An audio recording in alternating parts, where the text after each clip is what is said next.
Oh, yeah. No, I have my- Third worst things of. I went through. Indeed. If you had them, I can get you. I'm sure. I'll make sure I bring my card. Like, you're funny, you go in the bathroom. I was like, wow, you really That's believe what my I plan? ask when I get like. Yeah. Okay. Yeah. I did rubber. It's not that many. Yeah, he's. Yeah. The last 3 years. He's not bad. It hasn't been that bad. So Then I just- we're streaming live. We got 2 minutes. Oh, in 2 minutes? 1 minute. Am I gonna be Possibly, You're the one in charge? the Hunter Mark Park, The the suicide prevention one. This last one, I didn't go because I was feeling. That is your- Okay, I was like, I don't know how. And so, and these. I must have shifted over, okay. Like, yeah. Okay, okay. I think I was like trying to. Kinda spread out. I was just gonna Room, let and then I was like, I'm just gonna keep all my stuff there though. Like, For veterans. And so I coordinated the happy. Yeah, mine's volunteer, that. And It's one that's so been dropped I got exhausted, tearing down college and putting stuff together and I I have- give my colleague Josh. Sorry, Sorry, I just meant I was like, got oh yeah, one that that's like right. really hard and then now it's like you said it like. maybe I will half be the at the time. next one with you though. Usually I'm always at those, but it just had to work out that way. We don't take precedence over everything with my boss, so. So when does Timberline graduate? Next Monday? Yes. Trailblazers. Are you ready? No. Absolutely. I didn't hear that.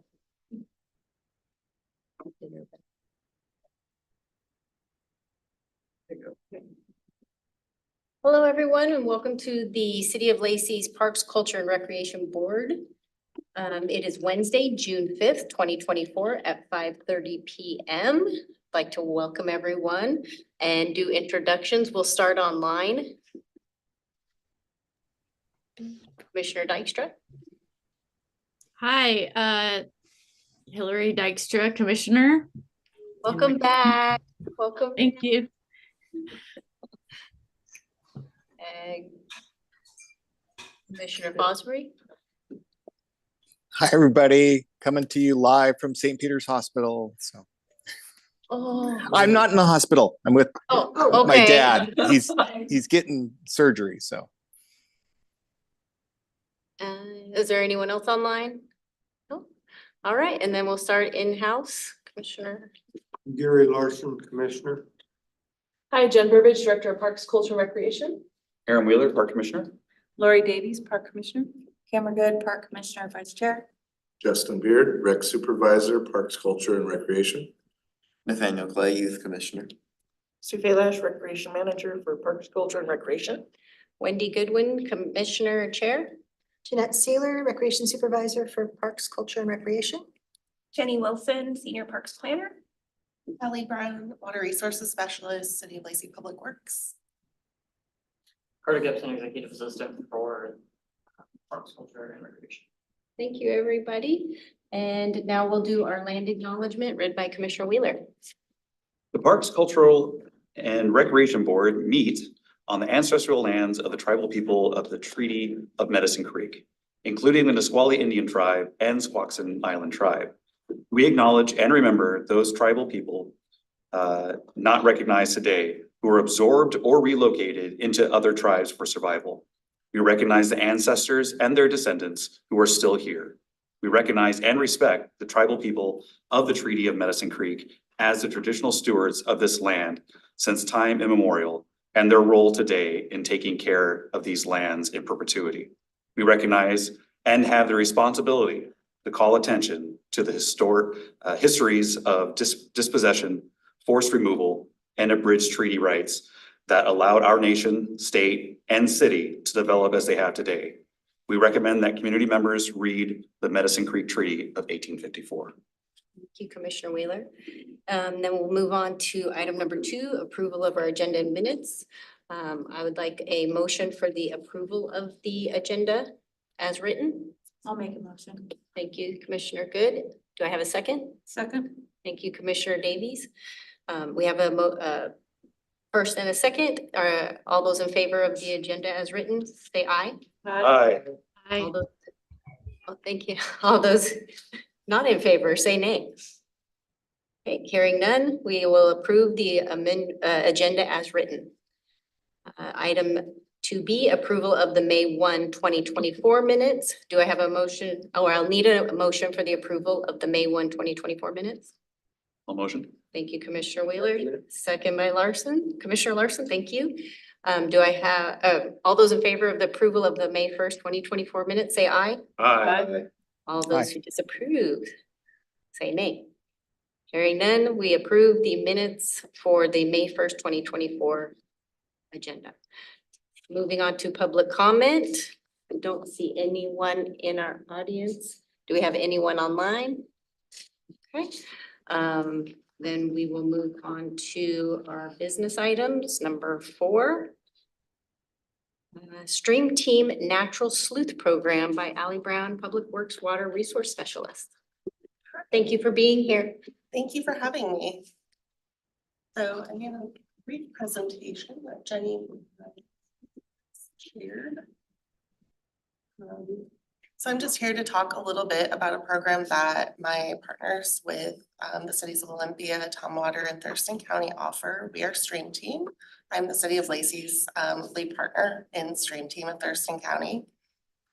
This program is called Nature Sleuths, and it is essentially a game or scavenger hunt that takes users through different missions throughout our parks in Thurston County, and they also can receive prizes for participating. And I am just here to show you a little bit more about it and then also let you know some of the details about how it is going to grow, as well as how we are introducing some signage into the City of Lacey parks, which is really fantastic. I'm really excited about that. So just a little background about myself. I'm Allie Brown. I work for Public Works here in Lacey in water resources, and the goal of my job specifically is to educate public on stormwater best practices and how to prevent pollution into our stormwater and waterways in Puget Sound. So a lot of that work goes into protecting Pacific salmonids. That is my background and area of expertise. I am so fortunate that I get to go out into the community and engage with people from all backgrounds and walks of life to tell them, hey, these salmon are in danger, here's what you can do to help, and hopefully also make it fun in the process. So hopefully today I share something with you that you may even want to bring home to your family or to your friends and have a little sleuthing of your own in your life outside of work and outside of Parks Board. So as I mentioned, I am with Stream Team. Stream Team has been around since the early 90s. It was incepted in the city of Olympia, but quickly expanded to a partnership throughout the county. Our interlocal agreement ensures that we are all coming to the table as equally represented members and really truly reflecting what it is that our respective cities or municipalities need when it comes to preventing pollution into Puget Sound. We host a lot of environmental education events throughout the year, and a lot of these events can look like lectures at public spaces for people to come hear about important issues in the water. We also offer stewardship opportunities for our community members as well, which is incredibly important in park spaces and in public spaces. So what is Nature Sleuths? It has a funny name. There's lots of cute pictures. I'll just add a little caveat after that first slide. All of these slides contain pictures from the actual stickers and the artwork that we distribute to people who participate in the game. So the one you're seeing right now is the sticker for Lacey's Launchers Community Park, which is pretty cute. Nature Sleuths is an app-based game. We use an app called Goose Chase, and it provides all of the technical logistics and background for us to build these games. So as Stream Team partners, we're writing the games and the challenges based on the parks in our communities. But we don't personally have to hold any of that technical expertise. We pay a third party to help to sponsor that for us, which is fantastic. Yeah, so it's an app-based game and encourages participants to get out into local parks and explore the sights, sounds, and nature. It's for Goose Chase. And it's free of cost to participants, most importantly. There are incentives for players playing, which includes rewards such as the stickers like this raccoon. And they're all pretty cute. And we also have a passport people can print out if they'd like to stick their stickers into. I personally have one because they're really high quality waterproof stickers, so.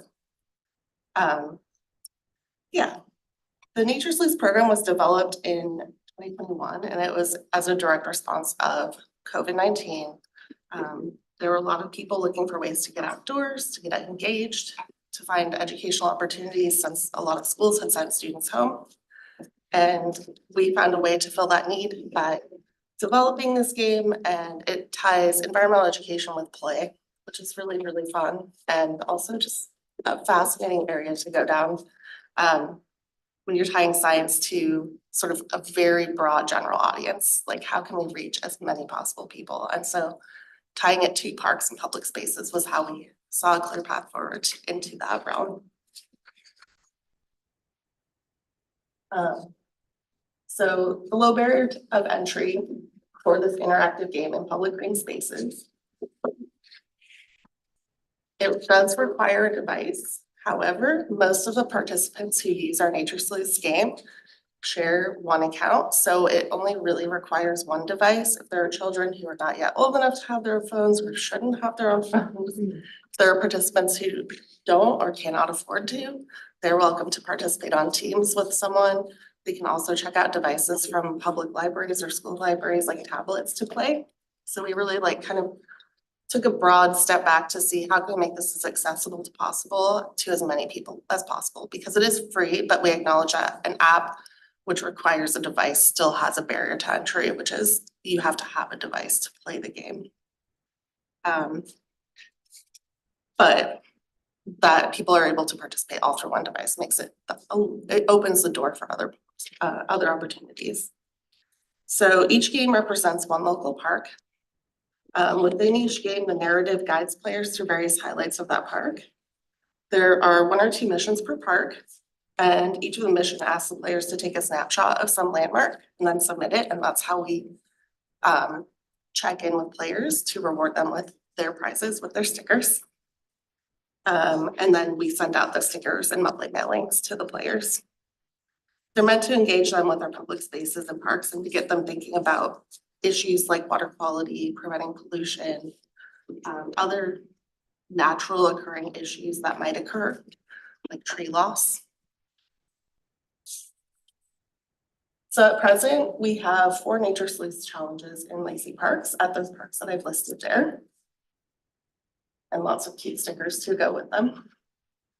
There are currently 2 additional parks that are in the pre-printing phase. So we do, as the reward incentive that pairs along with the games, we have to have art designed for and then printed for the rewards. So that takes a little bit of time, but I believe launchers and Mullen Road Habitat will be available this summer. And then additional parks will be added on a rolling basis. I think Rainier and Vista and Lake Lowe's Habitat are the next in line to be added to the game for this autumn, which will be fun. And those are just some highlights of our last year's participation. So there were 254 unique accounts. That number represents far more than 254 participants. Most of the people playing have accounts for their families or work groups even. So 254 unique accounts is in excess of 1,000 actual players. And this was in a year where we were 3 short of staff on our stream team. So I would say that Nature Sleuths kind of took a back seat, but having had little to no advertisement outside of our newsletter, it was still doing pretty well. There were 507 missions completed and 29 parks are featured through the game. And the parks include city parks, county parks, as well as a few state parks and other natural sites. I did want to add that we have a goal of having 40 parks by the end of this year. We are all each respectively working on adding more material to this program. So I just realized I'm sharing this and I don't know that you all can see this. Is there a way that I can see that? Okay, I'm sorry. I can see it. Okay, I think it was for people in the room. And I was just looking through it and we saw it in your faces. So I'm sharing this with you because the City of Lacey Parks and Recreation is going to add signage information to parks. I don't know the exact name for what the signs are that these are being added to, but it basically will advertise the Nature Sleuths program and provide a QR code in the parks where we have challenges, so people can engage with that while they're already there, whether they knew about it or not. And it just provides a free additional activity and enrichment to what are already pretty awesome parks, in my opinion. So that's exciting. I would also add, we're the first municipality in Thurston County in our partnership to do that as a Parks and Rec department. So good job. Thank you, all of you. Yeah. This is so awesome. It's really awesome. And I was told not to get overly excited. Like, I wasn't expecting a giant parade or huge signs that were like team, but to have any kind of advertisement and also to incorporate this into our public spaces, it's a really big win. And I think it's an important reminder of how we can do great things when we come together. I don't work in parks. I have a lot of work in parks. So there's tons of ways that our work intertwines, and it's good to be reminded of that. And then just as a caveat, we do already have this sticker made, the Great Kuya Park. So there are parks that are not yet necessarily available to the public that we're already looking at to. There are also other avenues besides just games and parks that we're looking at addressing, such as events or schools, and getting ways to engage even more people and also making lower barrier of entry. So definitely trying to find ways to tie it into curriculums with schools would be another great avenue to go down to just get so much more participation. And then that is the QR code. It will take you to our website, which is also listed there, which is stringteam.info/nature-sleuths. And it has the info for downloading the app. It is an app, it's Goose Chase. It has all the details for how to do that. And I'm happy to answer any questions about the game or anything surrounding Nature Sleuths or Stream Team for that matter at this time. Yeah. Okay, this kind of like it's overlaps, I think. Wendy, the first thing I started thinking about was how we started talking about putting QR codes on the parks for like birds and wildlife so they can understand, you know, and kind of get that knowledge base. The reason I'm even saying this is like, would there be any more possibility for integration into this app that may be able to add information like that? And especially since if this is something that we're considering putting into parks, that it could be added to, that's something that's already on the signage. Does that make sense if it was approved? And, you know, I think that with the Just out of appropriate parks curiosity. approval, yes, there could always well, be yeah, more there can always be, obviously. there's. I'm just wondering, if it's even a possibility, and Absolutely, because it it's- kind of goes in the same segue for education and knowledge that we had talked about for like homeschool populations, and it was just, it's still on the work project too, so that was, you know, just something is, you know, that. Yeah, and I mean, truly, me and all of my partners are always open to ideas or suggestions. So if you have them, please reach out to me. You can reach me directly or through other Parks and Rec staff. Because we're always interested in finding new ways to expand. Well, And that's also. I think that's a great idea too. Yeah, I just was, that was where my brain was, because it's, you know what I mean? That's exactly, and if approved and put on the signage, it would already be in place, so. Yeah, Or- and I was thinking in the lease, just referring folks to both, you know, so what we had talked about is the QR code would take folks to the website, park's website, where it would tell about the wildlife in that park. And then there could be, Oh, you know, a link to this To the or something like that. So Yeah. there's ideas. Yeah, there's a lot of possibilities. I do have a question about the accessibility for those who may not have access. Is there a partnership or a thought about having accessibility as rentals through the library at some point maybe, or through maybe the schools if there was, we have an available, because I know they do the kits where you can go and get binoculars and little handouts to find out, you know, if there would be. I would just say Street Team has helped to fund some of those kits, so I think absolutely, yes. Next steps would be looking at ways to help fund tablets or other devices that could be used to scan these and check that from the library. I think schools also would be a good call. Yeah, I love this. I am so, I really like it and I think it's got a lot of potential for growth on more partnerships for Stream Team and for us as well. I think it's just a great segue for kids coming out of COVID to get out into nature with their parents and have really genuine conversations about our environment and why it's important to preserve nature, green spaces.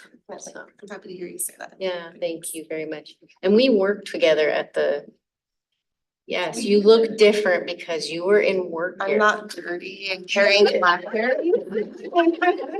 You look fabulous either Thank way, you. but I was like, you look familiar. And then I was like, I pulled your hair back in a ponytail. I was like, there's you. Yeah. Put a baseball cap on me, that was me, yeah. Yeah. It's nice to see you again. You as well. Thank you for being here and for the presentation. It's great. Thank you for having me. I love the stickers. Yes, I would have brought stickers for everyone, but that would create an unfair advantage to people who were at this meeting.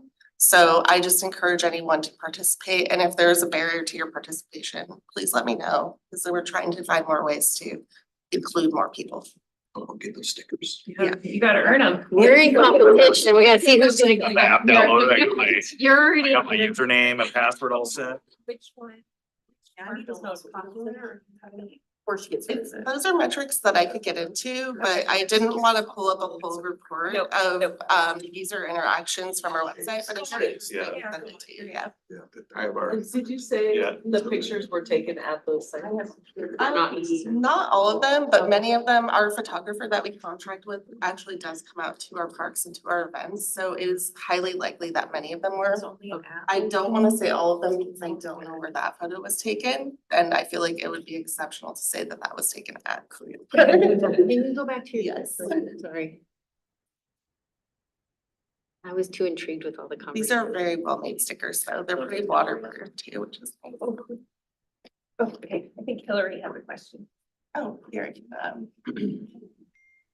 Oh, I was just back to the resources at the library. I know the library has tablets with preloaded apps that kids can check out, and I don't know if they would be compatible with this app, but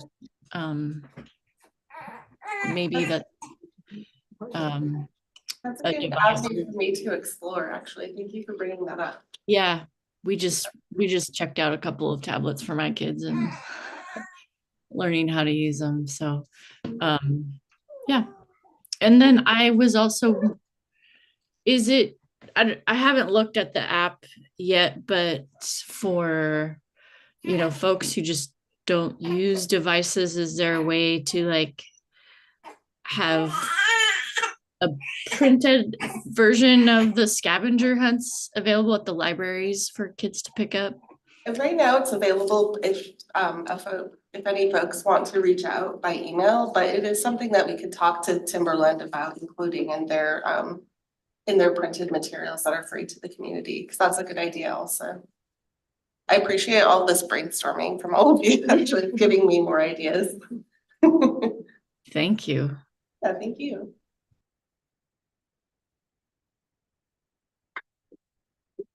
Thank you so much. Yeah, thank you for having me. Thank you, Ally, so much for this. Thank you, Jeff, like everybody for working on it. I know it's been a labor of love and in a lot of different ways. But it's exciting. I know it started with Commissioner Wheeler bringing it up and putting it on the plan and us just keep coming back and talking about it, but it's nice to see it come to fruition. Like the whole team coming together. It's great. Thank you so much. Thank you. Thank you so much.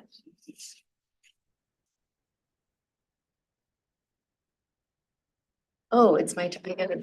You're welcome to. Apologies. It's great to meet. Thanks, Ally. I hope to see you again. Okay, and now we're moving on to business item 4B, our upcoming summer events given by Jeanette Seiler. Sealer, sorry. I said, well, I always call you Jeanette, the fun person. Yes, Parks, Culture, and Recreation Supervisor. Summer's coming in hot, super excited about all the stuff we've got planned. Make it bigger.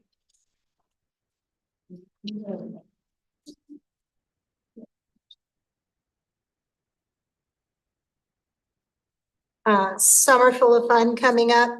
And I was just thinking, gosh, we started planning for this about this time last year, so it's a year-long process.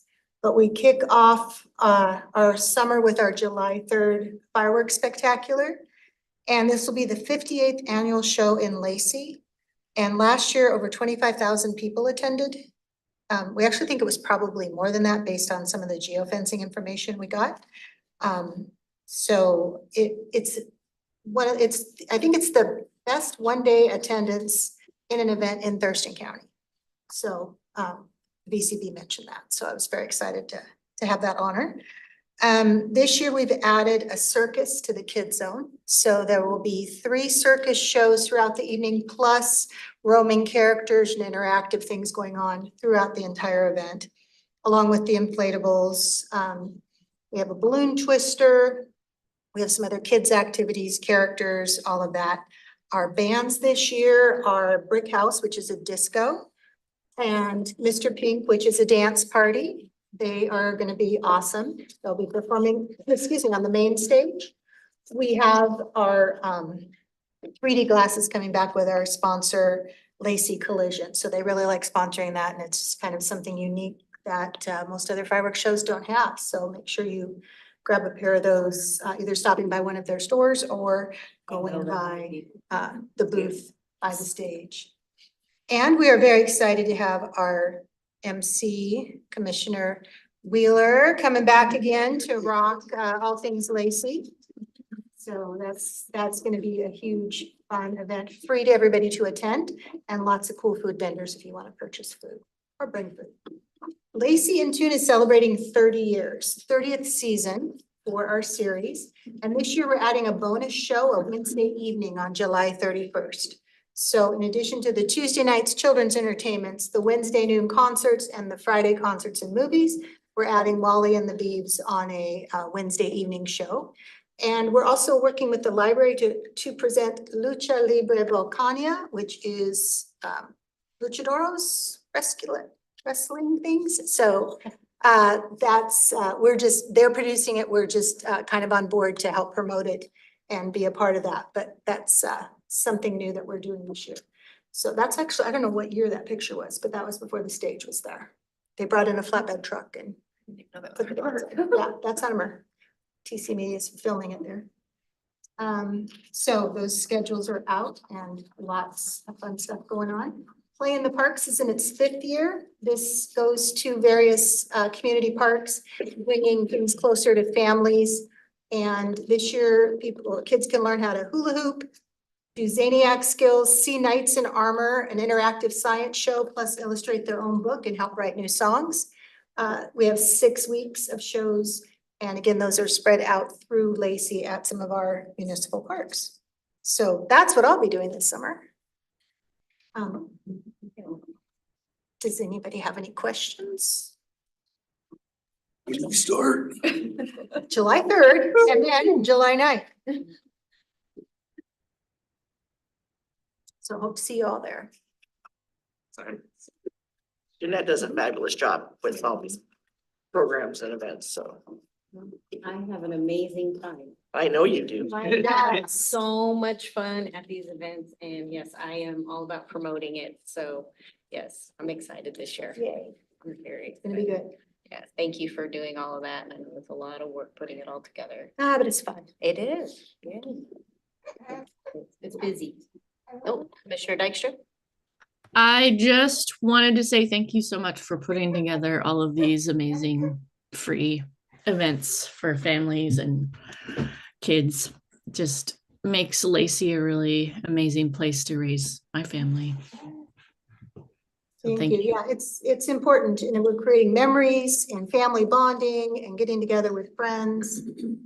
And so that's what we love to do. And it really felt like last year there was an uptick in participation from the city. I mean, is that, or like from the community? Like there seemed to be just more people going. I don't know if it was weather related or or if it was, but like, yeah, every Every event. Has had a been breaking lot of- records. Yeah, so it's great. And I think COVID kind of put us at a point where we realized we need live music. We need to be with other people. We need to make those connections.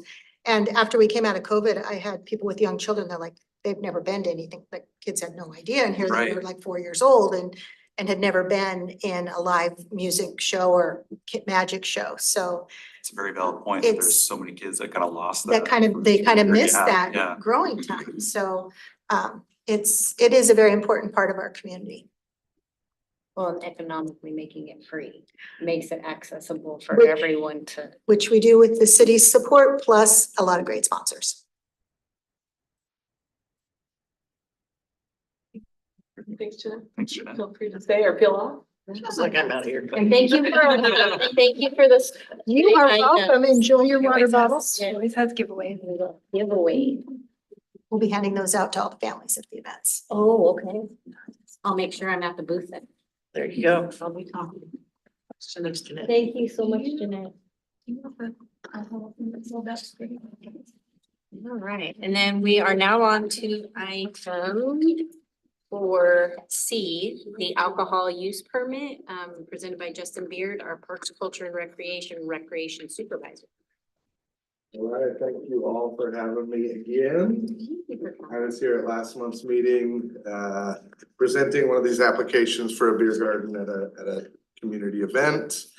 Someone posed the question, will we be seeing more of these? And here I am a month later with another one. So this application that you all got in your packet, we're not gonna put it up on the screen, but was submitted by Lacey Chamber. This is in partnership with this Sway Night Markets. So if any of you are familiar with that, at the Lacey Depot, beginning in April, running through October, they're gonna be doing Friday night markets every other week. They've partnered with the chamber and are wanting to do a beer garden with some live music at like 3 or 4 of them throughout the summer. So that's what this is. Per the policy, it does have to be a nonprofit operating it. All the funds then go back into that nonprofit. So Lacey Chamber has been hosting the South Sound Barbecue Festival for years and years and years, probably predates even me. And I've been here forever and a day, so. So they're really familiar with the policies, procedures, they have all the equipment. They're mask certified, like I am confident that this is just gonna be a good addition to those night markets and the application has gone through all the other city departments. It's been approved by everyone, so final step is presenting it to the Parks Board here and asking if you guys have any questions or concerns for it. I just have one question. The Friday night market, I guess I'm not too familiar with it. Is it like just food or is it like other vendors or? It is other vendors, it's in addition to the food truck depot there. Right. So every other Friday night, the city has contracted with Sway Night Markets to hold these Okay, markets, so you can get just about anything at it. cool. And that's through the Community and Economic Development Department Okay, to help a lot of, small business startups to Awesome. support that. So they're the so ones. every other Friday till August 16th is what it is? Yeah, and they did something similar last year. Last year it was the first Friday night and the last Sunday Okay, of the month. There's been kind of this shift to make them all Friday night markets, really to kind of set that, people can put it on their Consistency. calendar and they can know Friday nights, what are we gonna do? Let's go grab dinner at the food trucks. Let's check out the local small businesses. And this new person that's putting them on is gonna be providing some live music, entertainment. And the beer garden would just be kind of an add-on to that. Not for all of them, just they had requested 4, but I think we're down to 3 throughout the summer, so. 1 in June, 1 in August, and 1 in September. And so does it start this Friday then? Is it this June? It's not. This Friday was one of the dates they had requested, but in talking with the chamber, there wasn't enough time for us to get all the approvals and then for them to get it ready, so they decided to kind of just hold off, and I think June 21st is gonna be the first date. And because. Although there is a market this Friday. Yeah, and so it's a mixed venue, right? I mean, because it's open to the public during that, so children can be there. Correct. And is the beer garden going to be, It will be separate. So part of our policies is, it does have to be fenced in. And it has to be set apart from any children's entertainment, so. We're still working on the exact location of it. I'm meeting with the chamber this week. But basically I've told them right now, for sure, it needs to be as far away from the playground as we can get it. It will be somewhere near where the live entertainment is. It will be fenced in though. They'll have security, along with any of these events. There's a long list of rules they have to follow. Not only ours, but through the Washington State Liquor and Cannabis Board as well. Pretty cool. I guess we're ready for, anybody else have questions or concern? Move into a motion, okay? Do I have a motion to approve the alcohol use permit? I'll make a motion. Do I have a second? I will second that motion. Okay, We will second that. we will motion. second this motion. All those in favor of the approval of the alcohol use permit, say aye. Aye. All those Aye. opposed? Aye. All those opposed? Hearing none, we will pass the motion for the alcohol use permit submitted by Justin Beer. Thank you so All much. right, thank you all for having me. I'm excited to go see it all. Through the chamber? No, the night markets are, you're gonna see some advertisements from Sway Night Market, that's SWAE. As well as, I think there's a partnership with Community Economic Development, so you'll see advertising for the markets, probably on the city's website as well, and our social medias. Yeah, and I think they have social media as well. Separate social media. They put a banner up across college like all the other events. I don't know if they've done a banner. You have to reserve it. I know it's really hard to get space. Yeah. Because we even have a hard time. You have to reserve it really early. Thanks, Cool. Justin. Good. Feel free to stay or Everybody feel wants lost. to stick around, there's some stuff I wanna hear on the agenda coming up, so. All right, so we are now moving on to the North Thurston Public Schools interlocal sub-agreements. This is an actual item given by Sue Bela, Parks, Culture and Recreation's manager. Thank you very much. Tonight I'm gonna be looking for an approval of the North Thurston Public Schools sub-agreement for athletic field operation. This goes directly, it's related to the master interlocal agreement that you saw, I believe, last month. Which was actually approved by council last night. So that's good to see. This is one of the first one of at least 4, if not 5 sub-agreements that we're gonna be bringing to you prior to the school year, actually probably in July or August for approval. This is kind of the first one. We're starting everything kind of from scratch. And the sub-agreements, hopefully in doing this, we're not gonna have to take everything to council every time we do fields. The only other one that we'll probably could have to go to council is the pools because of the dollar amount. Does anybody have any questions? Oh, you look at the, sorry. We have a new member to our commissioner board, it looks like, Commissioner Dykstra's. Yes. And there's nothing really different. It's just kind of spells out how we have control of the fields. It just hasn't really changed from what it has been in the past. It's just a little bit more specifically lined out to the if, whens, and how much insurance we require of all of the user groups and what their responsibilities and what our responsibilities were, and it is in your packet. Who prepares they do, that's part of the maintenance is the North Thurston if it's their fields, then they prepare them. If it's our fields, then our staff helps prepare them. Are there any other questions or, oh, Commissioner Fosbury, yes. Sue, can you remind me what the dollar amount is before it goes back to council? There is no, well, the dollar amount one that we're looking at to have to go to council is the pool because it's 105,000 a year.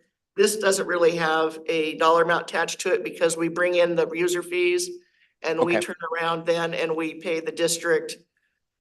They're minus the Santa cans, we pay them funds and minus 10% administrative fees. And so it's just, we're kind of a pass through for this particular one.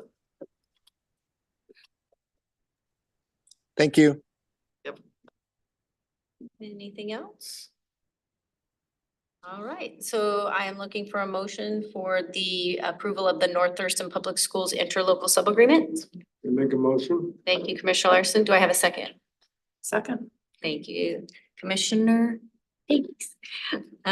So I have a motion and a second. All those in favor of the North Thurston Public Schools interlocal sub-agreement, say aye. Aye. All those opposed, say nay. Hearing none, we will approve the motion carries that we will approve the North Thurston Public Schools interlocal sub-agreements. All right, moving on to item E, our Young Child and Family Center update given by Jen Burbidge, Parks, Culture and Recreations Director. Okay, thank you.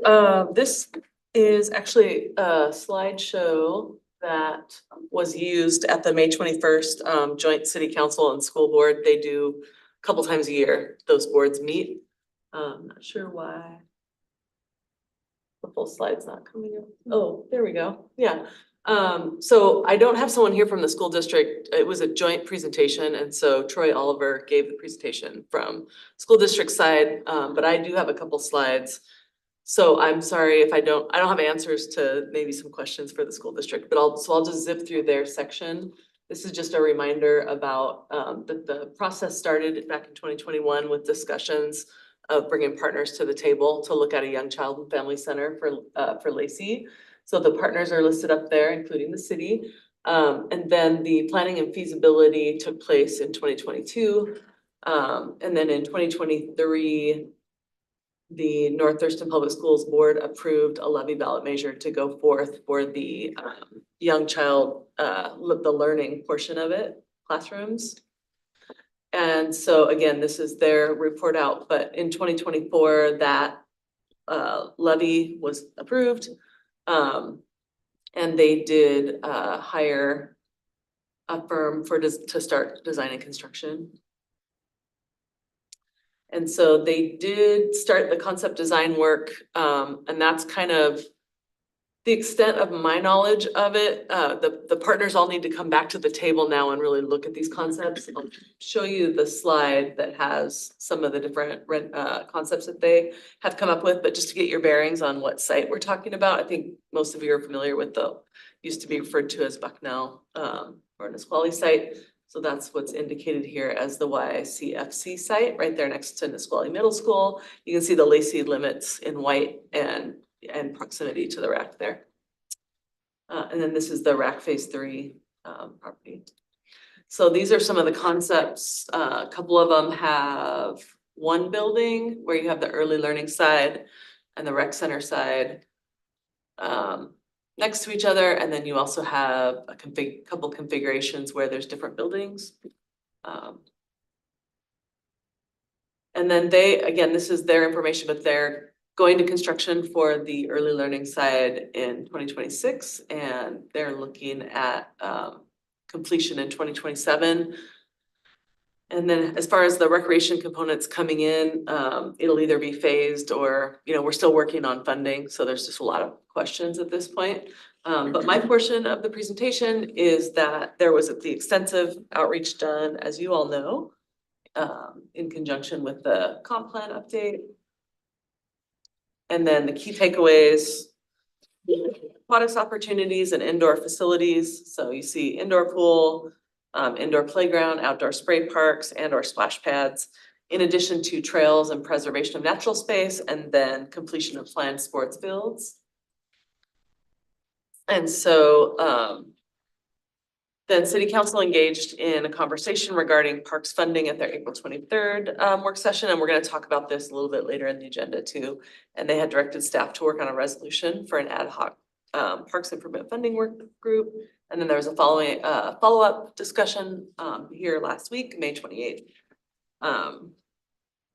And then future conversations could include exploring grant opportunities. For example, one thing that could potentially be applied for by the city is working with JBLM on a Defense Communities Infrastructure Program application next year. And so, and there might be some other opportunities as well. So that is just kind of a quick overview, and I'd be happy to answer any questions if I can. For the hiring. It is McGranahan out of Tacoma. What's that? I've worked with them. They've done a lot of school projects, from what I understand. Has it been established, the hiring portion of it? Because it said hiring staff in 2027. Is that part with like the Parks and Rec being a part of that hiring piece? Is that or- No, so that slide was specifically school district. So they'll be doing the hiring for the staff to work in that area? Yeah, just because we don't have a funding plan right now for the recreation side, we're still working on it. So the school district is a little bit ahead. Okay, so what would our role be in the project? I mean, overall. So discussions that have taken place to this point is that there could potentially be, so some of those top line themes that I showed the pictures of, some of those are desired in this space, but it just would come down to funding. So we know that people are interested in an indoor pool. We know that the YMCA has expressed interest in operating a pool if the school district built it. And then indoor playground, potential spray park at that site. And so, but that's where there's still work to be done on what that funding package could look like. So we would just be part of the funding for this project. We wouldn't have a role in like what goes on inside. Yeah, so the discussions have been that the YMCA would operate the indoor amenities and that the city would come to the table with the outdoor amenities. Okay. But that's all conversation. So there's no like agreements in place. But that has been the discussion. The school district would build the whole facility would be a school district facility. And then they would lease to, I mean, potentially, this is again, there's no agreements in place, but this has been the conversations. And I've shared this out with Parks Board before. But the only thing right now that they're building with the money that they got in the levy is the early childhood Mhm. learning development center. And then the Yeah. rest of it is, they'd have to go for more money to build. Right, so the city and the YMCA and any other partners, the EDC has been at the table as well in trying to figure out, you know, what their funding package could be. Yeah, but we have discussed YMCA operating the indoor amenities and the city operating the outdoor amenities. And is the idea of the park district on the table again, or is it? So actually, so I'll get to that with the Parks Funding Group, Okay. in one of the upcoming topics. Commissioner Dykstra? Yeah, I was curious what the cost of accessing this facility would be for community members, like once it's up and running. When you say like the YMCA, there's talk of the YMCA operating the indoor aspect, does that mean that would require a YMCA membership, or can people like pay a day fee or? Yeah, great question. So those type of details haven't been figured out yet. What the YMCA has reported in previous meetings is that, I mean, yes, there would need to be fees for participation because it would need to, you know, pay for the facility, the operation of the facility. Yeah. But they have a robust scholarship program for access. But I don't know whether it would be a membership versus a day fee or a combination of both of those at this point. Yeah, I think I would hate to see people not able to access because they can't afford a membership. or if they just want to use it sometimes, I think that can be a barrier. Like the YMCA facilities are amazing, but the day fees are so expensive and the memberships are pretty cost prohibitive, I think. Yeah, thanks for sharing. It's definitely, yeah, it's a tough balancing act for the access, between access and then having enough money to operate. I get that. Any other questions? Okay, thank you for letting me share. Thank you for sharing.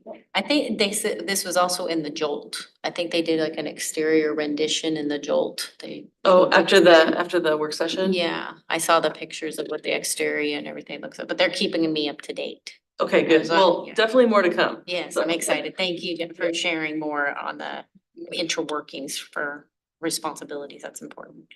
Moving on to topic F, Greg Coolio Park update from Jen Burbidge, our Parks Culture and Recreation Director. Yes, a lot of updates for you tonight. Let's see, if you share the screen.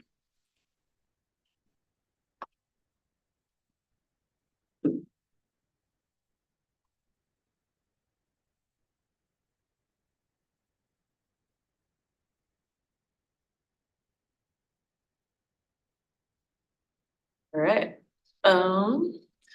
So the board at your last meeting, you'll recall you asked to see the sign package for Great Coolio Park. So this was shared at your meeting last August, and it actually was slightly different when I shared it before.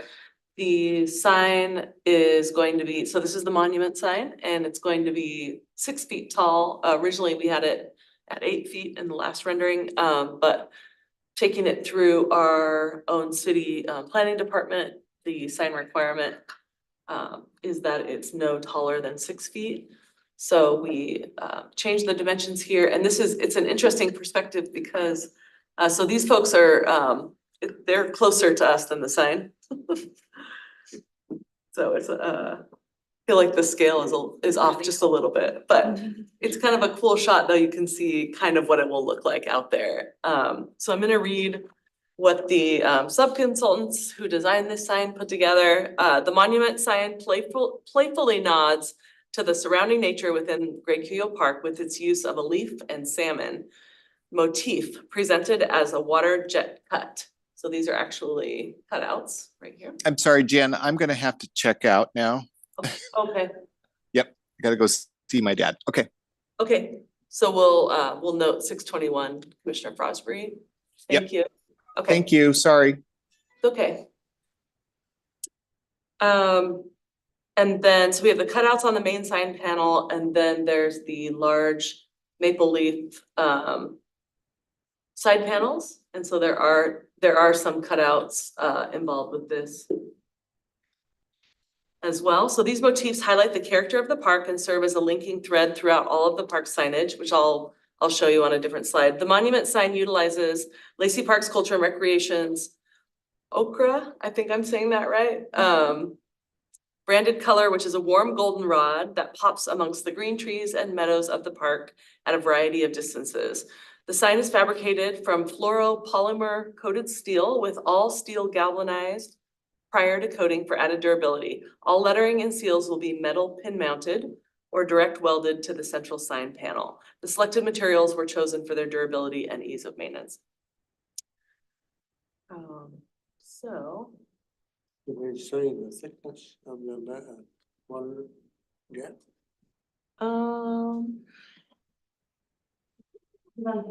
So this is the base, this is the shape of the base. Oh, I see. Yeah, so are you talking about the 1 inch thick steel center panel? Yep. Yeah, in Squally, we had a problem. We had to come back and cover all the water jet stuff on the place. And Oh, it was too thin. oh, Kids would bend it. do you remember how thick it was? It wasn't near that thick. Okay, well, that's good. They bend that. All right. Okay, and then this is the other slide I was referring to. This probably looks familiar to most of you. So yeah, this is the sign package. And so this is what we're referring to as a kiosk when you hear us talk about the kiosk. And there's a salmon cutout here, so the colors obviously match. For that signage, with the map on it, Uh-huh. what will happen if you add a new park or you add something new to the? Oh, yeah, good question. This doesn't actually need to be on there. This is just an example Oh, of putting something on there. So we could map out our park system, or we could put rules on there with our QR codes for the nature. I love the map. I think Yeah. that the map is always fun. I was just, how do you update it when you Yep. need to? But that's been my snazzy. favorite thing to hand out, because everyone asks where all the parks are when they first move here. It's always the, like, how do you get to them? Where are they located at? So it's always been really helpful Yeah. to have it as visible as possible, but maybe that's a QR code on, another QR code. Right, so as we get closer, yeah, we'll figure out. The other thing we do need to figure out is, so these signs, they look really nice, they're kind of expensive, so. So here is, this shows what they're gonna look like out there, so it's kind of neat to have the color popping. But like, for example, if we start getting down to having to cut out some of the costs to stay in budget, probably could do without this parking sign, because we'll know where to park since it's a parking lot. So anyway, just practical things like that. You say that, and then the community gets involved. We find out differently. I think it will be lovely if we could get all of these signs, but it's always something too that we could add in later if we needed to look for, future funding. So I'll just throw that out there early, so. But I think it looks really nice though. And then the shelter, this is what the large shelter is gonna look like. The roof is in Hartford green, and the poles and the structure are actually this matte black. So the rendering is incorrect with the bottom color there. So just picture these two colors together. And then something kind of cool, and again, depending on funding, it's structurally sound to where this lettering, Greg Cuyel Park, could go in here. It could be kind of a cool sign with the that dark goldenrod color for those leaves as well. But again, it's something that would be kind of expensive to do, and so it could be an add-on later if we can't fit it into the project budget. But I like that we have the option, so that was kind of neat. I had also said that I would share the colors of the playground surfacing, because the last one I showed you wasn't the most updated. So it's the two colors, and it is the synthetic turf. So we have the green color, and then we have the lagoon blue coming through, and this is representative of Woodland Creek, which is right next to the park. And then I also have playground renderings.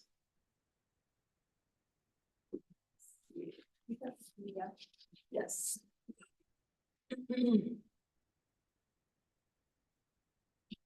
You see it?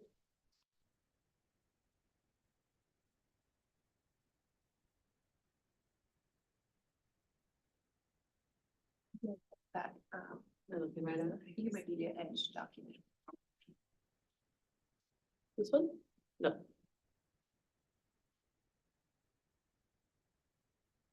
But I'll just open it. One moment here. It'll be worth the wait. No, it's fine. Just right here. Yeah, this one right here. I just need to share my screen.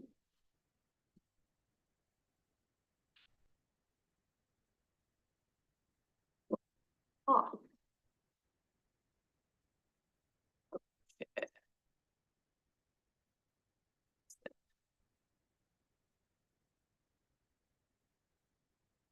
Oh, do I just scroll? Okay, sorry. All right, so we have renderings from the playground company. And so just a couple things to highlight here is the swings. It was important.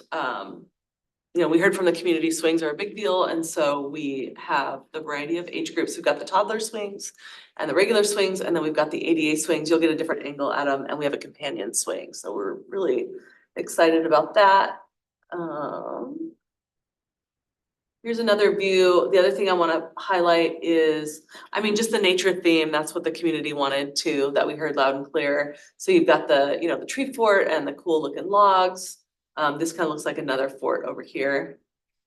There is an elevation change, and so there's some fun things that we were able to do on the hillside. We couldn't do it everywhere because we had to honor the different safety zones that were required.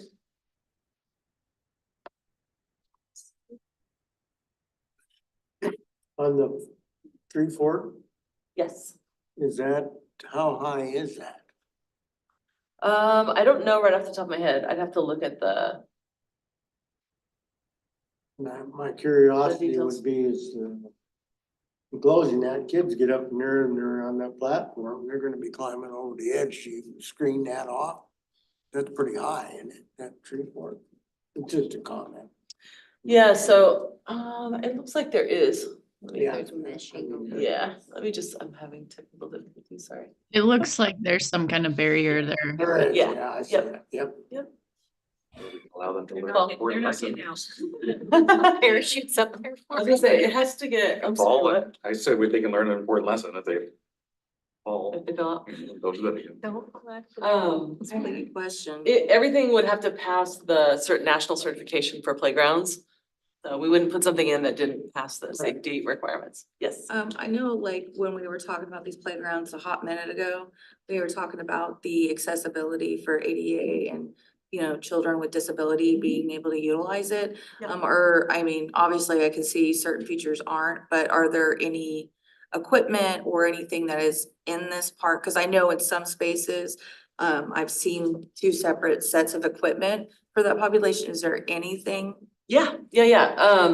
So I mentioned the ADA swings already. Yeah, that, not bad. Yep. The other thing that was really important just in general is to have a lot of open space for free play. So that's a trend that we've noticed with inclusive playgrounds is so that people can creatively play and not have it be, Well, my- always prescribed. Well, my concern is the somebody wheelchair bound, sitting at the bottom, watching everybody on the playground and Yeah. not having Let me- wider. Yeah, let me finish. Oh, sorry, let me just point all of them out and then, Continue. Yeah, I was so- gonna point out something that you're. yep, so the merry-go-round is accessible. Then there's also the ramp right here for accessibility. And then there is, let me go. How far can they go? So here's another view. So they can go all The the way down to the slide. tower. Yep.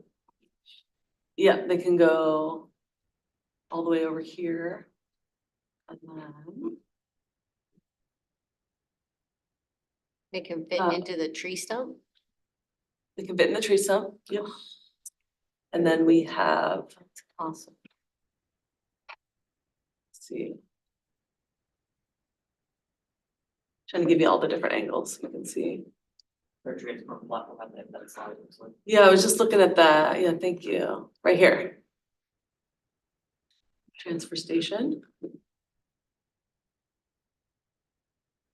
And Jenny, do you know, is this a transfer station as well? Yes. Yep. Okay.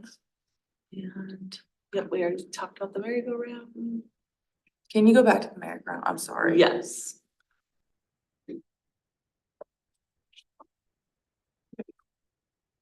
Thank you. And Commissioner, did you have a question too? No, I was I was gonna point out that the other side was I didn't know you had additional photos. I was doing your job, sorry. No, you're good. Yeah, it was really hard to see, like on the bigger photo to be able to see. Yep. And that's like the biggest thing. I have a lot of friends and family that, you know, are wheelchair bound. So I just want yeah. Yeah. I just don't want them sitting at the bottom, not being able to interact. Yeah. What's the line with the balls that go down? Is that like a tow rope, a tow line where you? or- Kind of, sort of, yeah, so you can just climb up the hill and hang on, something to hang on to. Oh, Mhm. And then there's some rings that you can kind of crawl through. It's interesting, I've been to parks with these types of features and it's just amazing. I would look at that and say, I don't know who, nobody's gonna use that. And sometimes those are the busiest spots in the park. So it's just a little more of a free play rather than so prescribed. So Yeah, it's kind of hard to see, but that's gonna be a hillside, right? Yes, right, that's what I was trying to, so here you can see it a little bit better. Yeah, that's what I was thinking. It was like a tote, like you could put your hand up and pull off There you the go. vault to go up to the next level if you were trying to get a workout or like if you were with an accessibility issue that you could use that as a exercise or something, you know. Just went to a conference with the Parks Tour and a hillside with those, very popular, Yeah. all ages, very All popular. right. So yeah, anyway, finally, excited to finally show you this stuff now that we have these renderings from the landscape architects. Oh, Commissioner. Oh, I was just remembering a comment from someone, I don't know, many meetings ago, but from a parent who had nonverbal children, and she just mentioned how having fenced in playgrounds are really helpful for parents with kids who are nonverbal or have other not neurotypical conditions, because they'll often just wander off. I don't know, is that something that was considered for this park, is having a fence around it?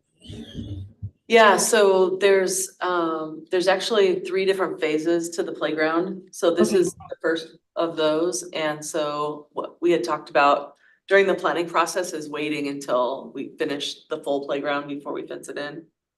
Oh, yeah, okay. I think kids are gonna love just rolling down those hills. That's awesome. Yeah. There's also a lot of open space around the playground, so I think kids will just have fun out there in general. All right, any other questions? Go on to my next presentation. Moving on to Told you there G, was a lot to Park share. Improvement Funding Work Group updates given by Jim Burbidge, Park Culture and Recreations Director.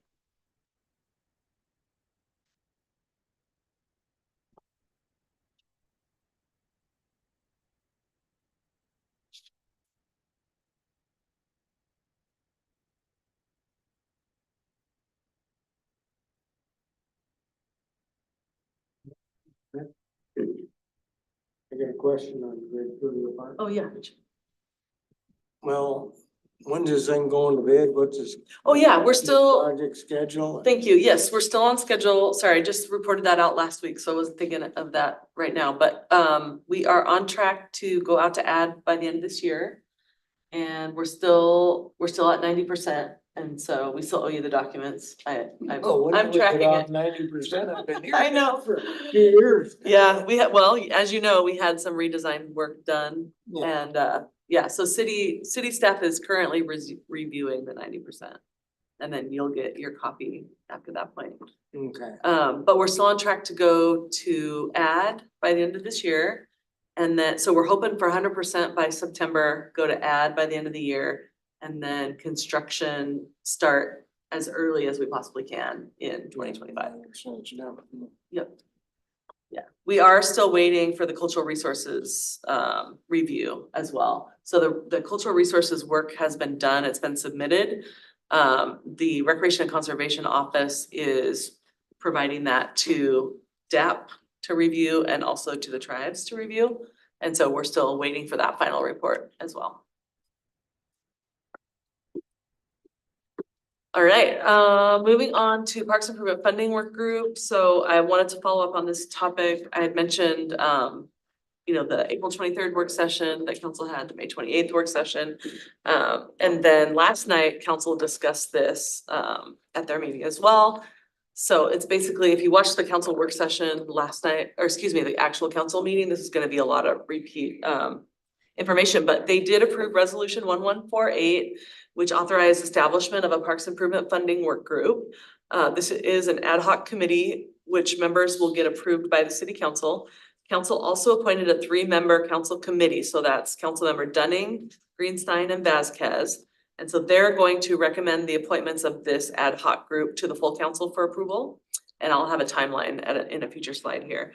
But before I get into these slides, just a quick recap going back to that April 23rd work session where staff had helped council understand like the current financial limitations and the maintenance needs that we have for the park system, and our ask, for council to provide some direction for parks in meeting public needs and potential developments and sustainable financial support moving forward.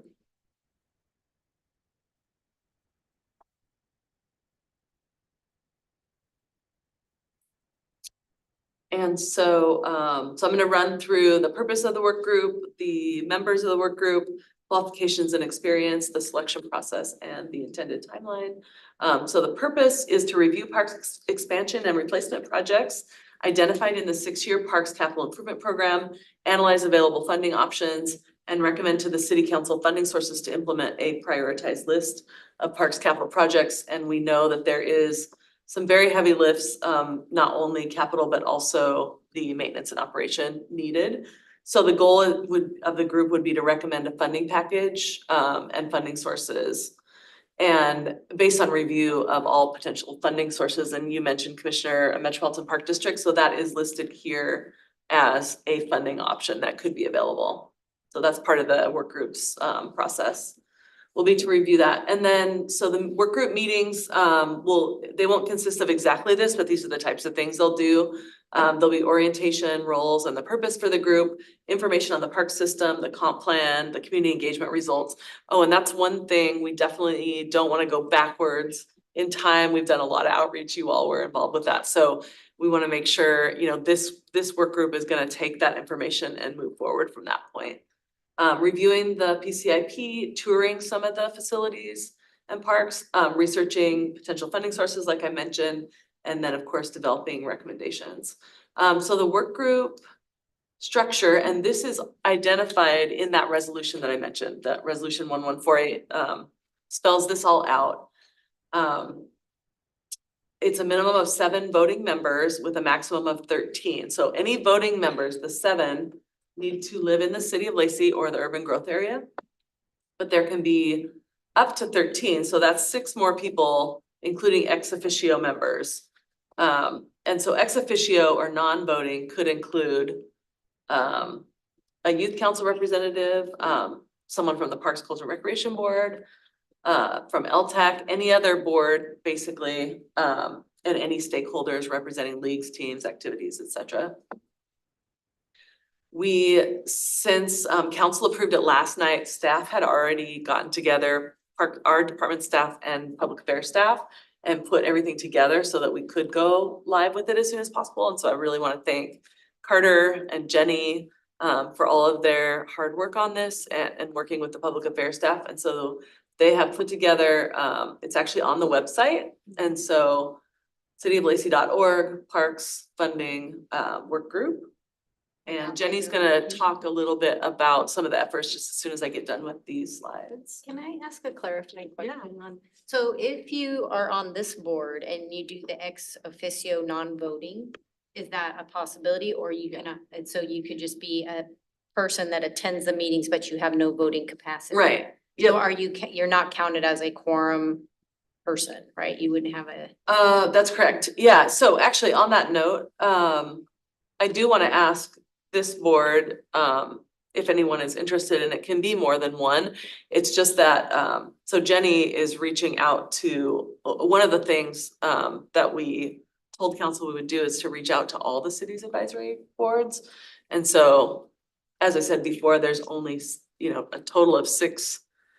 And so what we're doing is getting interest, seeing who's interested, and then we will be able to present that to that council committee to be able to select. So For us to have somebody from this group on that. Absolutely. Yes. yeah, so if you want to express interest right now, you can also think about it because you just got this information. So I'd be interested. so yeah, if you want to just let Jenny know, actually, that would be great.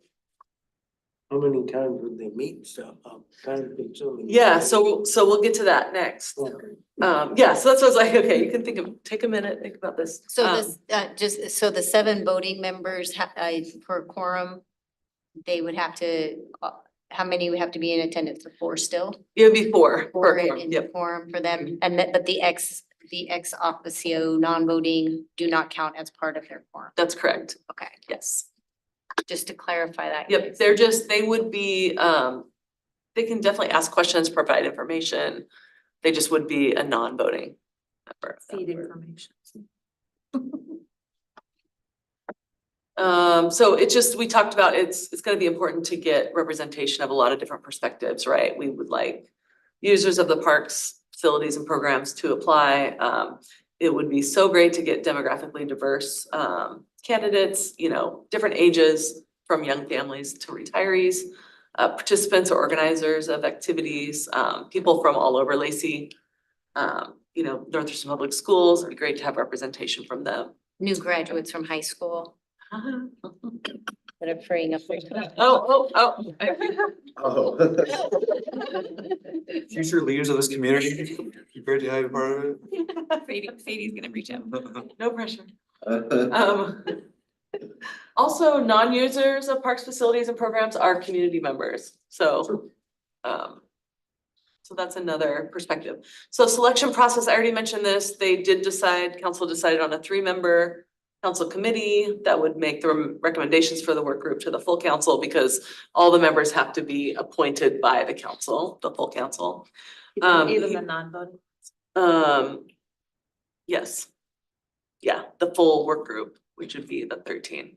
Okay. Yep, is all appointed by, approved by council. So intended timeline, this was yesterday, this is today. Oh, pending council, yeah, so I didn't even have a chance to really fully update the slides here. So applications due July 7th, July 8th through 12th would be the first review of applications. If there isn't a strong enough pool received, then we would extend the submittal deadline. That next week hold interviews if determined, if interviews are necessary, don't have to do that. August 6th, committee recommendations could be presented to council, at which time they could approve that. And then the work group would, so here's to your question, Commissioner, August through November, it would be 12 weeks with right around 8 meetings, give or take, with a recommendations to the council by the end of the year. Oh, This year, that's quick, yeah.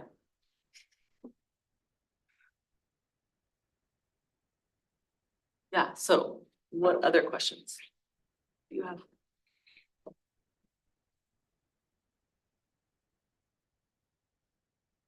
So I'd love it if Jenny, if you want to share.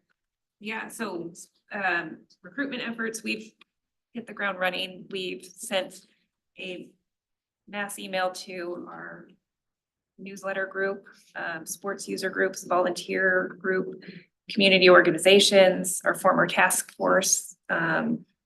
We have signs that are ready to go up in parks, that are kiosks on trails. And just some up-to-date information, our, collective group email went out to about 10,000 people just from mostly from our, newsletter. And that's our program users. And we have a really high open rate when we track that on Constant Contact. And so we already had 2,400 people open the email and look at that. And we have 3 applications already, and that was like 2.5 hours ago. So I think we'll be okay. How many applications already? 3. Yeah, we're gonna be okay with people interested in this, so. I would hope so. Awesome. Yeah. And I, Carter, we shared the subject line. Help our parks. Help our parks. So I think it's neat that people, want to help. And the application, just briefly looked at them. Yeah, they're in depth. I was shocked because last night I watched it, and then this morning I got my email. Yep. I was like, hey, I was like, wow, we're not kidding. I appreciate it being proactive. I mean, that was really preemptive, thinking ahead as to what you needed and then what the ask was gonna be. It was very streamlined, very linear. So thank you for doing that. That was Yeah, and nice. public affairs, I mean, they set up the webpage and everything, so I encourage you to check that out. It's got all the information that I just went over and the application's right there in a fillable form, so. yeah, appreciate their efforts too. Very well done. That's all I had on that. Any questions? Anything else? Okay. Moving on to reports, 5A, do any of the commissioners have anything to report this evening? Anybody online? Hillary, do you have anything to report? Just a new baby. I was hoping you would make that announcement.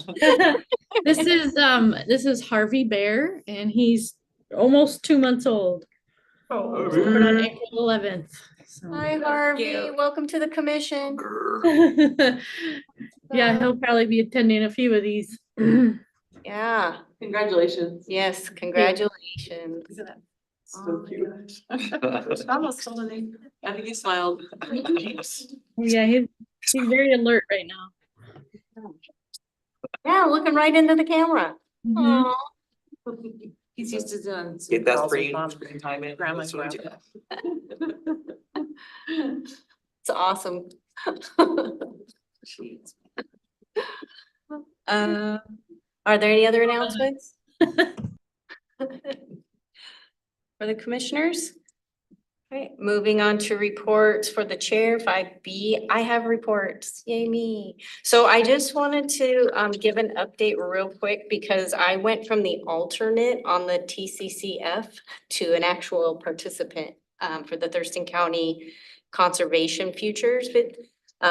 So yeah, I got to participate. It was quite an amazing, eye-opening experience. So I just wanted to share just a little bit about what it was and how it went. So their vision is to preserve, protect water quality, rural lands, regional parklands, areas of cultural significance, endangered species and habitats. They had 5 presentations that were given to us as a collective group for their conservation projects that they're working on as organizations. There were 13 questions given to us, and we were using those questions to rank the projects. And you give them a rating of 1 to 5, and then they're all tallied and pooled from the members of that board. So once our rankings were done, it's given to Thurston County Council for their final decision, and then they do the funding of the distributions of monies for those projects based on triage needs and so forth and so on, off of the 13 questions. So if you ever get a chance to do this, they are informative, and I was impressed with the knowledge of all the parties that are involved, not only from the projects of the conservationists who are giving them to us, but the people on the panel. They are amazing. I mean, I learned so much. So if you get an opportunity to do this. So I was grateful to learn of our conservation the conservation efforts being done in Thurston County. And I would highly recommend if you ever get an opportunity to do it, do it. They are doing amazing work. Salmon's returning, trouts are returning. People are really being practicing a lot of due diligence. So it filled my cup.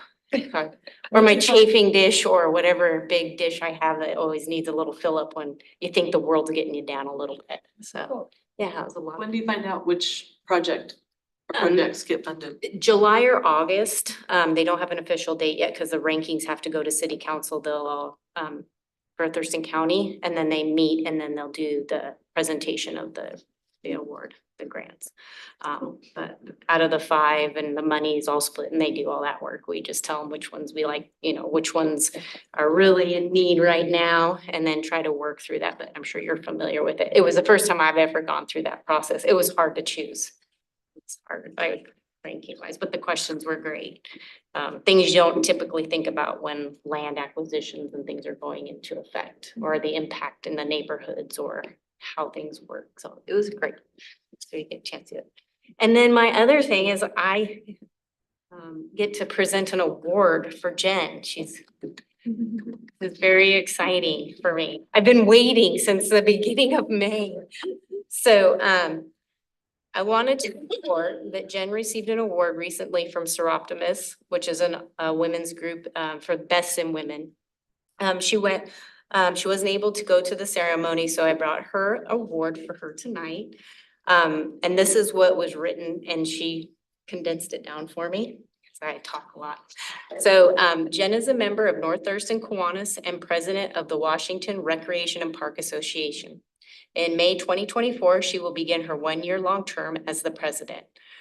Her achievements are a representation of personal and professional goals, and she shares her trust and gratitude with those she collaborates with.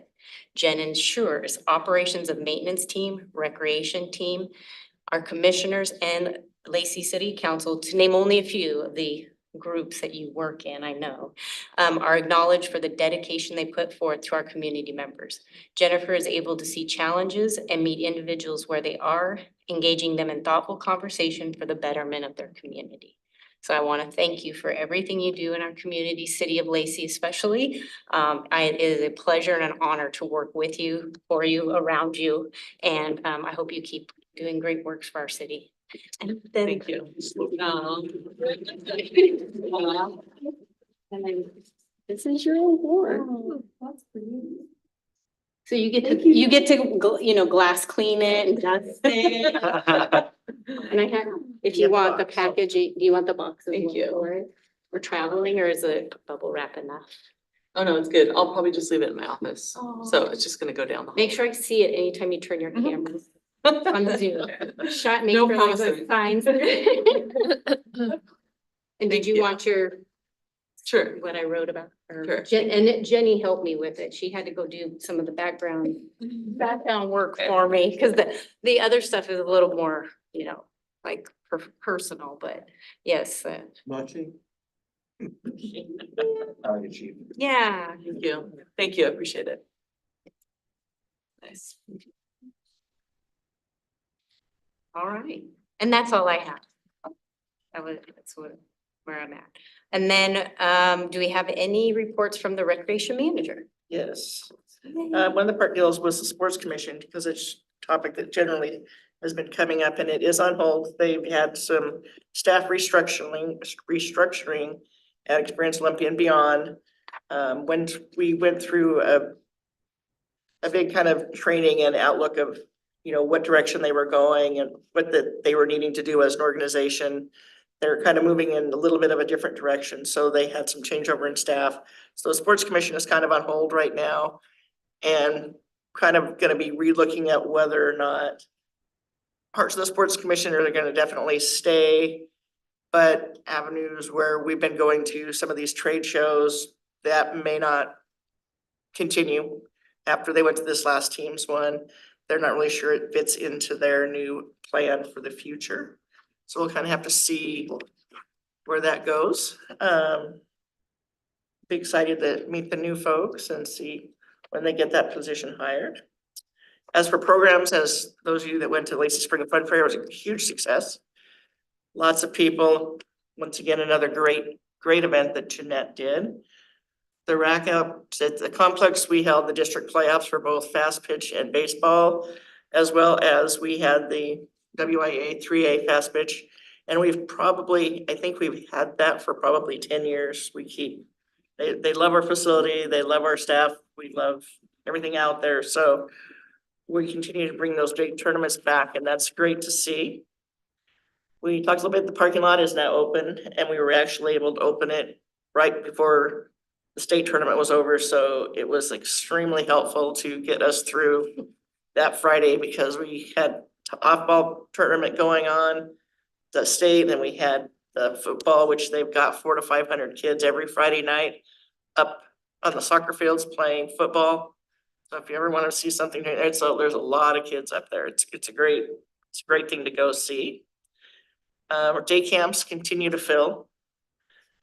When you're talking about people coming back out to the parks and stuff, they're coming back out to everything. Day camps are full. Our playground houses are full. The community center and the Jacob Smith house is busting out of the seams.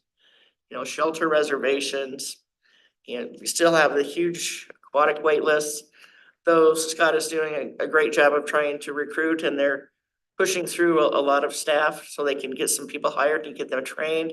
He just completed his lifeguard training instructor cert, so he'll now be able to do the training in-house, which is going to be a great addition.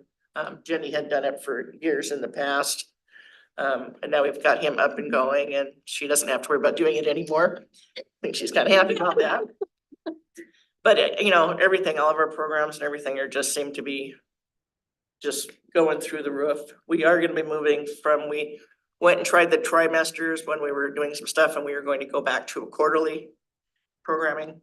At the request of staff and a few other people, it's just a lot easier for staff to program. It's a lot easier for the instructors that they're working with to work on a quarterly basis instead of a trimester. Our financial assistance program will work a little bit easier with a quarterly basis, I think, I hope. So that's one of the changes that we're gonna be making here.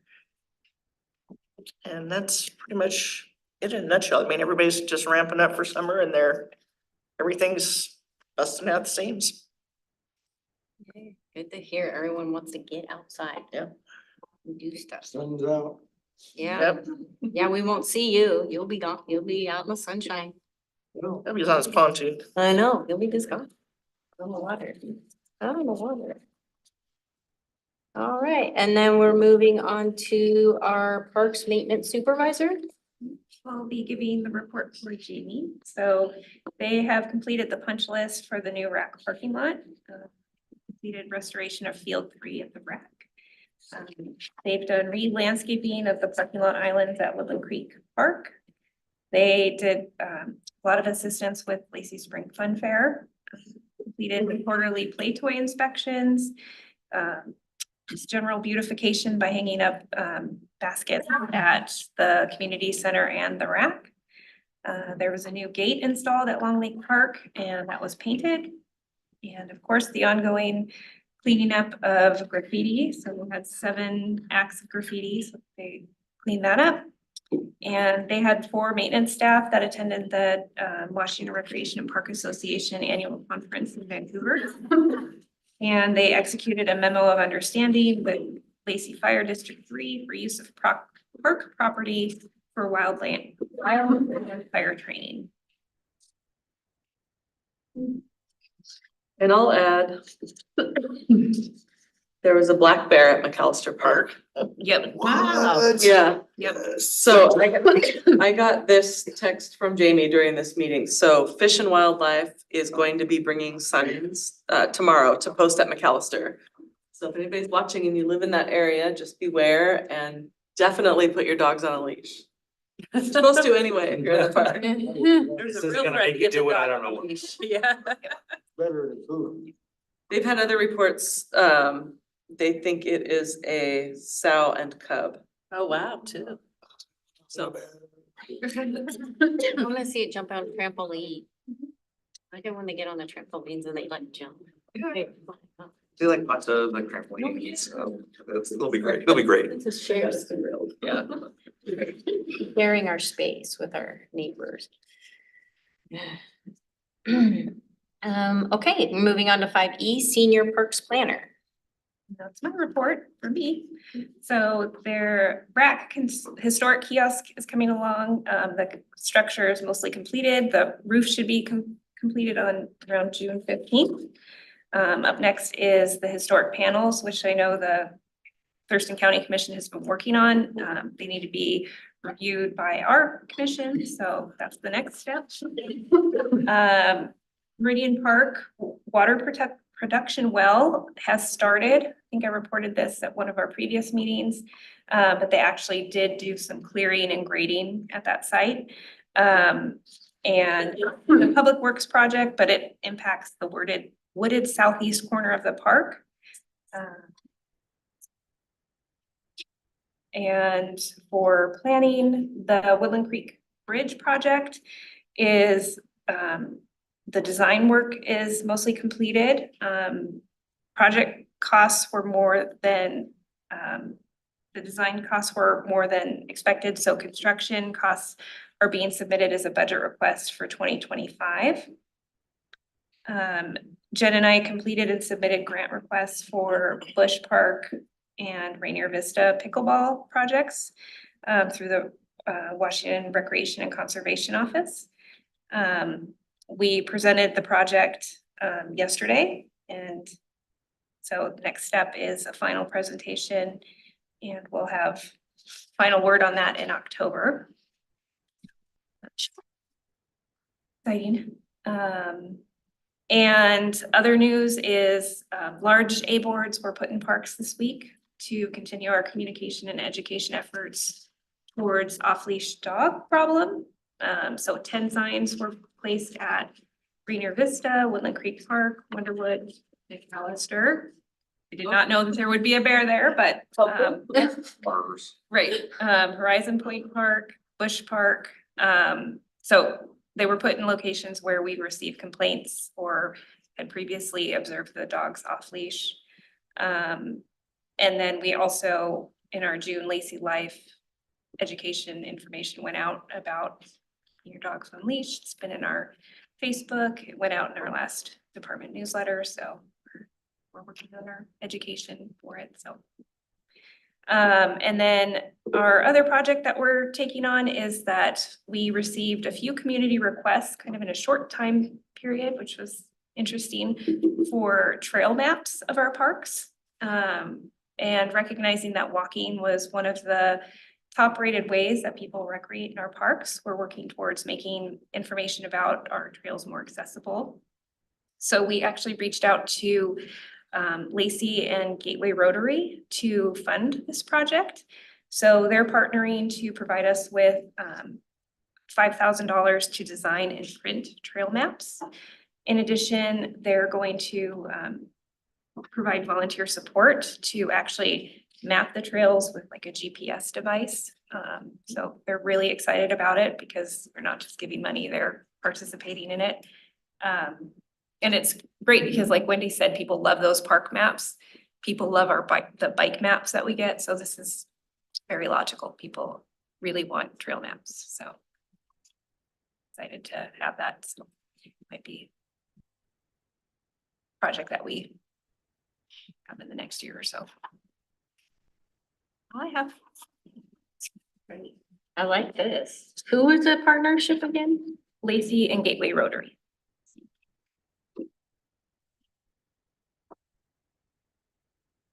Oh, sorry. You'll be the first to get one, Wendy. Oh, okay. I'm gonna be on the list. That's what. Okay, so moving on to 5F, our director. Thank you. I just want to thank Jenny and Carter for working on the trail map project. Yeah, even though we've gotten requests recently, it's something that we have been lacking for a long time. So appreciate your efforts. Quick update on Arbors Park. You may recall in the comprehensive plan, it identifies Arbors Park. It's an anomaly. It's a city-owned neighborhood park, but it's leased to the Meadow Lake. I think it's called Meadowdale HOA for maintenance. The park includes a playground, picnic tables, and open space. It's a 25-year lease. It actually expires next year in July of 2025. So this is something that's going to be coming before you in the future. You'll probably see it on a work plan or we'll discuss it before then. So wanted to give you a heads up on that. And also I wanted to make you aware, city staff have been working with the HOA on some minor improvements to meet safety standards as required in their lease agreement. So the biggest example is bringing the playground up to safety standards. They've had to install a concrete border to contain the pea gravel that is surrounding the playground equipment in order to keep the proper level for the fall zone. So they've been working towards that and they'll need to get approval to actually reopen that play structure from the city manager. So that'll be coming up here soon. And again, you'll be more involved with the lease renewal or negotiations, etc. The Ken Balsley Memorial Bench dedication was Thursday, May 30th. I'm not sure if anybody was able to make it out. Oh, thank you. Awesome. Yeah, I was not there unfortunately, but it sounds like everything went really well.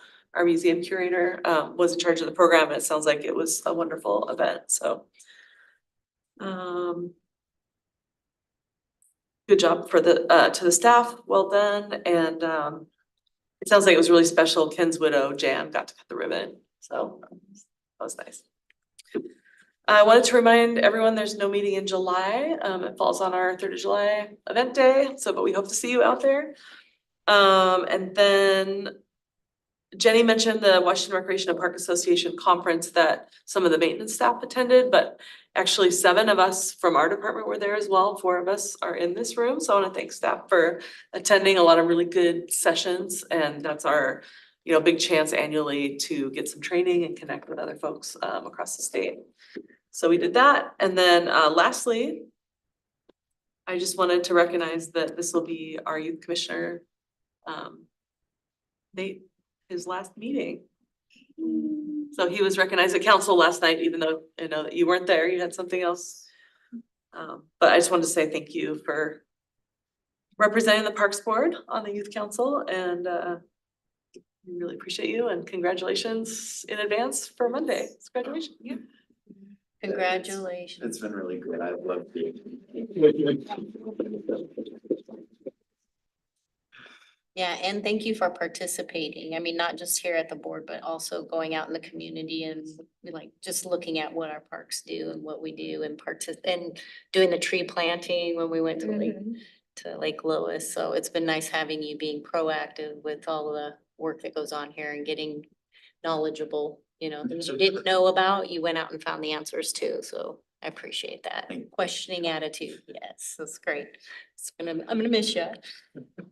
Yeah, thank you, Nate. And don't be a stranger. You know where to find us on every first Wednesday of the month. So. And then they've got a new program. I just heard about this new program that they're that they're implementing where you can join another board for budgeting for the park. So you don't have to leave. You can just.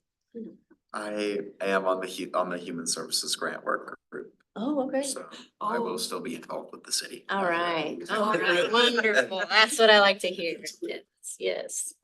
So yes, thank you again, and big shoes to fill here, but I will report that the city manager's office, they said last night, there's already 12 applications received for the next youth council to replace these wonderful seniors that are graduating, so that's a great start. Just for this. No, not just for this board, but for the youth council, which there will be a representative. Oh, okay. Yeah, not just for Parks Board, but. Wow. I was like, we really are the fun group. We really. But if you recall in years past, we haven't had as much participation as we do now with their new format, so it's pretty exciting that school's not even out yet and there's already, 12 applicants, so. Love it. Yay. Of course, it won't be the same without you, but It will. It will. so thank you, and that's all I have. Thank you. Yes, thank you. Congratulations and good luck with your future endeavors. Go out there and conquer the world. Make us proud.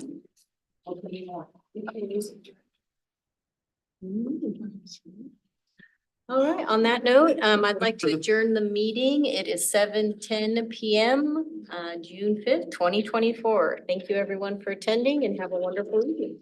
Good night. Hi, congratulations, Commissioner Dykstra. Thank you. You have to you, invite me Doc. over for tea. You'll have to invite me over for tea. I'm in Yes. walking distance. Yeah. I'll Oh, come yes. over. Okay. Yeah, or meet you at the park. Just reach That's out. right. when Yeah. you're- Okay. It'll be fun.